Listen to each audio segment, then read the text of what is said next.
दोस्तों, ये दुनिया अजीबो गरीब रस्मों और रिवाजों से भरी पड़ी है। कुछ लोग अजीब किस्म की चीज़ें सिर्फ इसलिए करते हैं क्योंकि उनके बाप दादा भी वैसे ही करते थे। इस वीडियो में मैं आपको दुनिया के मुख्तलिफ कोनों में होने वाली उन्हीं अजीबो गरीब चीज़ों के मुतालिक बताऊंगा जो लोग एक ट्रेडिशन समझकर करते हैं।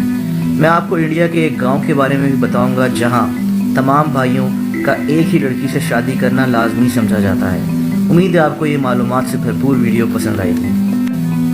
सबसे पहले बात करते हैं स्कॉटलैंड में एक इंतहाई अजीब किस्म की रस्म की। इसको ब्लैकिंग कहते हैं। नॉर्थ स्कॉटलैंड के कुछ गाँव में शादी से कुछ दिन पहले दूल्हा या दुल्हन को एक कूड़े वाले ट्रक में बिठाया जाता है जो कि पीछे से और ऊपर से खुला हुआ होता है और उन पे हर किस्म का गंद फेंका जाता है। इसमें अंडे, टमाटर और दूसरी चीज़ें शामिल होती हैं। इन पे ख़ास किस्म का काला पेंट भी फेंका जाता है ताकि ये और गंदे लगें। फिर इनको ट्रक में पूरे इलाके में फिराया जाता है ताकि ज़्यादा से ज़्यादा लोग इनको देखें। दोस्तों, ये अजीब किस्म की रस्म इसलिए की जाती है ताकि मियाँ बीवी शादी के बाद ज़िंदगी के मसाइल के लिए तैयार रहें। दोस्तों, अब मैं आपको बताता हूँ इंडोनेशिया के तानी कबीले के बारे में। इंडोनेशिया के शुमाल में एक बालीम नामी वादी है। इस वादी में एक दानी कबीला रहता है। इस कबीले में एक इंतहाई नाकाबिल यकीन रस्म है। इस कबीले के लोगों का जब कोई अपना मरता है जिससे वो बेइंतहा प्यार करते हैं तो उसकी आखिरी रसूमात में ये लोग अपने हाथ की एक उंगली काट देते हैं जिसको उस मरने वाले के साथ दफन कर दिया जाता है। ये उनका उस मरने वाले इंसान के लिए प्यार दिखाने का तरीका होता है। हर मरने वाले इंसान के लिए जिससे इनको प्यार होता है ये एक उंगली काटते हैं। इस तरह आहिस्ता आहिस्ता इनके हाथ की सारी उंगलियां भी कट सकती हैं, लेकिन ये इनके यहाँ एक रस्म है जिसको ये लोग खुशी खुशी निभाते हैं। दोस्तों, अब मैं आपको बताता हूँ एक इंतहाई अजीब किस्म की रस्म की। नॉर्थ इंडिया में देहरादून के शहर के करीब एक गांव है जहाँ रस्म है कि एक औरत जिसकी शादी हुई है उसके लिए ये ज़रूरी है कि वो अपने शौहर के भाइयों से भी शादी करे। 22 साल की राजो वर्मा भी उन्हीं लड़कियों में से एक है। राजो ने 4 साल पहले 23 साला गुड्डू वर्मा से शादी की थी। गुड्डू के 4 भाई और भी हैं जिनमें संतराम वर्मा, बज्जू वर्मा, गोपाल वर्मा और दिनेश वर्मा शामिल हैं। गुड्डू से शादी करने के बाद राजो को उसके 4 भाइयों से शादी करनी पड़ी जो राजो ने खुशी खुशी कबूल कर ली। सबसे आखिर में उसने सबसे छोटे भाई दिनेश से उसके 18 साल के हो जाने के बाद शादी की। कानूनन राजो का शौहर उसका पहला शौहर गुड्डू ही है। माना जाता है कि इंडिया के नॉर्थ में हिमालय के पहाड़ों के साथ और तिब्बत में भी जहां औरतों की तादाद कम है वहां ऐसा करना आम सी बात समझी जाती है। राजो का एक बेटा भी है लेकिन उसको नहीं पता कि उस बेटे का बाप उन भाइयों में से कौन है। दोस्तों, अब बात करते हैं पारसी लोगों की आखिरी रसूमात के बारे में। पारसी लोग एक डेड बॉडी को नापाक समझते हैं और इनका मानना है कि वो डेड बॉडी जिस चीज़ को भी छुएगी उसको नापाक कर देगी। पारसी अपने लोगों को मरने के बाद उनकी लाशों को टावर ऑफ साइलेंस नामी एक जगह पर छोड़ देते हैं। ये जगह बेहद ऊंची होती है जहाँ गिद्ध आकर बैठ जाते हैं और ये गिद्ध उस लाश को खा जाते हैं। इस तरह ये उस इंसान की आखिरी रसूमात पूरी करते हैं। ताहम आज के दौर में जबकि गिद्धों की तादाद भी कम हो गई है तो एक पारसी फैमिली की अपनी मर्जी होती है कि वो ऐसा करे, जबकि ऐसा करना पहले लाजमी होता था। फ्रेंड्स, अब मैं आपको बताता हूँ मोंकी बुफे फेस्टिवल की जो कि थाईलैंड में मुनक्किद होता है। थाईलैंड में मोंकी बुफे फेस्टिवल में शिरकत करने को एक खुशकिस्मती की अलामत समझा जाता है। ये फेस्टिवल हर साल नवंबर के आखिरी हफ्ते में मुनक्किद होता है और यहाँ आपको बंदरों की एक बड़ी तादाद नज़र आती है क्योंकि ये फेस्टिवल उन्हीं के लिए मुनक्किद किया जाता है। तो अगर यहाँ आपको एक बंदर कोक का कैन खोलकर पीते हुए दिखाई दे तो ये एक हैरत अंगेज़ बात नहीं होगी। यहाँ शेफ घंटों की मेहनत से बंदरों के लिए खाना बनाते हैं। लोग भी बंदरों के लिए स्नैक्स, चॉकलेट्स और फल वगैरह लेकर आते हैं। लोग इस फेस्टिवल में बंदर बनकर आते हैं और बंदर की तरह डांस भी करते हैं। ये फेस्टिवल बंदरों को खुश करने के लिए मुनक्किद किया जाता है।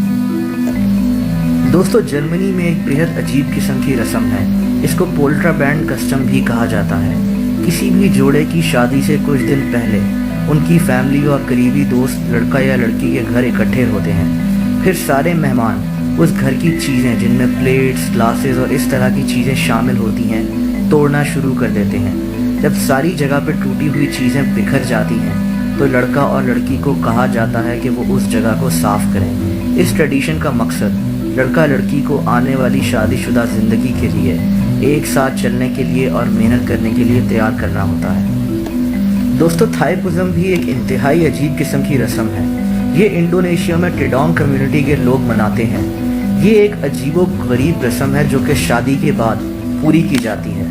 سب سے پہلے تو دولہا کو دلہن کا چہرہ دیکھنے کی اجازت نہیں ہوتی جب تک وہ اس کے لیے پیار بھرے گانے نہ گائے، لیکن یہ تو ایک عام سی بات ہے۔ اس کے بعد دولہا اور دلہن کا اصل امتحان شروع ہوتا ہے۔ شادی کے بعد 3 دن تک لگاتار دولہا اور دلہن کو باتھ روم جانے کی اجازت نہیں دی جاتی۔ دولہا اور دلہن کو بہت کم کھانے پینے دیا جاتا ہے تاکہ وہ لوگ واش روم استعمال نہ کریں۔ ٹیڈانگ کمیونٹی کے نزدیک یہ رسم بے حد ضروری سمجھی جاتی ہے۔ ان کا ماننا ہے کہ ایسا نہ کرنے سے تمام فیملی کی قسمت خراب ہو جائے گی، دولہا اور دلہن کی طلاق ہو سکتی ہے اور ان کی فیملی میں کسی بچے کی ڈیتھ ہو جائے گی۔ تبھی شادی کے بعد 3 دن تک لگاتار دولہا اور دلہن کو باتھ روم یوز کرنے کی اجازت نہیں ہوتی۔ ان پہ کڑی نظر رکھی جاتی ہے تاکہ وہ واش روم نہ جا سکیں۔ دوستو، اب میں آپ کو بتاتا ہوں ایک انتہائی حیرت انگیز رسم کی جو کہ انڈیا میں مہاراشٹرا میں منائی جاتی ہے۔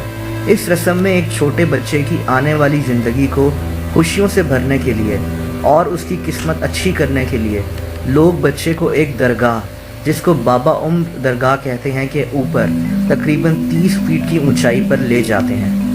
یہ لوگ اپنے بچوں کو اس 30 فیٹ کی اونچائی سے نیچے پھینک دیتے ہیں۔ نیچے کچھ لوگ چادر لے کر کھڑے ہوتے ہیں جو اس بچے کو پکڑ لیتے ہیں۔ اس رسم کو وہاں کے مسلمز اور ہندوز دونوں مناتے ہیں۔ 2009 میں جب اس رسم کے بارے میں ایک ویڈیو سوشل میڈیا پہ وائرل ہو گئی تو میڈیا میں کافی ہنگامہ مچ گیا اور لوگوں نے اس رسم کو بچے پہ ظلم قرار دے دیا۔ اس کے بعد اس رسم کو بند کر دیا گیا تھا، لیکن کہا جاتا ہے کہ ابھی بھی ماں باپ اپنے 2 ماہ کے بچوں کو اس جگہ پہ لے جاتے ہیں جہاں اس درگاہ میں کام کرنے والے لوگ اس بچے کو خود نیچے گراتے ہیں۔ دوستو، آخر میں بات کرتے ہیں برائڈ کڈنیپنگ کسٹم کی۔ یہ ایک ناقابل یقین رسم ہے۔ کرگزستان میں کئی دہائیوں سے ایک رسم چلی آ رہی ہے جس میں کوئی بھی لڑکا کسی بھی لڑکی کو اپنی مرضی سے اغوا کر سکتا ہے اور پھر اس سے شادی کر سکتا ہے۔ تبھی اس کو برائڈ کڈنیپنگ کسٹم کہا جاتا ہے۔ چاہے لڑکی کی اپنی مرضی ہو یا نہ ہو، لیکن وہ لڑکا اس کو اغوا کر کر اس پر پریشر ڈال سکتا ہے کہ وہ اس سے شادی کرے، اور یہ کرنے سے اس لڑکے کو قانون نہیں روک سکتا۔ رپورٹس کے مطابق کرگزستان میں 68 سے 75% شادیاں ایسے ہی ہوتی ہیں۔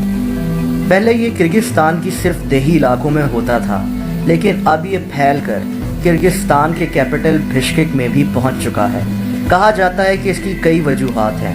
کرگزستان میں بے حد غربت ہے اور لڑکی کے ماں باپ لڑکی کا جہیز اور شادی کے اخراجات سے بچنے کے لیے اس کے خلاف کوئی آواز نہیں اٹھاتے۔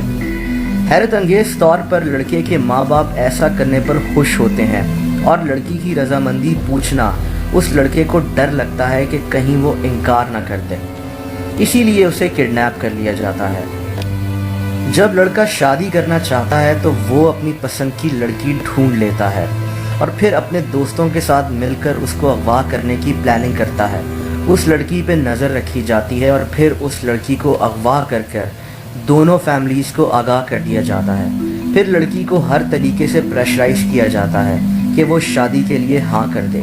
جب لڑکی ہاں کر دیتی ہے، پھر اس لڑکی سے اس لڑکی کے ماں باپ کے نام ایک خط لکھوایا جاتا ہے اور وہ خط اس کے ماں باپ کو لڑکے والے خود دینے کے لیے جاتے ہیں، جس میں لڑکی کی رضامندی لکھی ہوئی ہوتی ہے، اور پھر شادی کی تیاریاں شروع کر دی جاتی ہیں۔ فرینڈز، کچھ مہینے پہلے کرگزستان میں 2 لڑکیوں نے اسی بات کی وجہ سے خودکشی کر لی تھی، جس کے بعد وہاں کی عورتوں نے کافی سارے مظاہرے کیے۔ تبھی وہاں کی گورنمنٹ نے اس رسم کو ایک جرم قرار دے دیا ہے، لیکن کہا جاتا ہے کہ ابھی بھی وہاں ایسا ہو رہا ہے۔ دوستو، اگر آپ کو یہ ویڈیو اچھی لگی ہو تو اس چینل کو سبسکرائب کرنا مت بھولیے گا، اس ویڈیو کو لائک اور شیئر ضرور کریں۔ اس ویڈیو کے متعلق آپ اپنے کامنٹس بھی دے سکتے ہیں۔ اپنا خیال رکھیں، بائے۔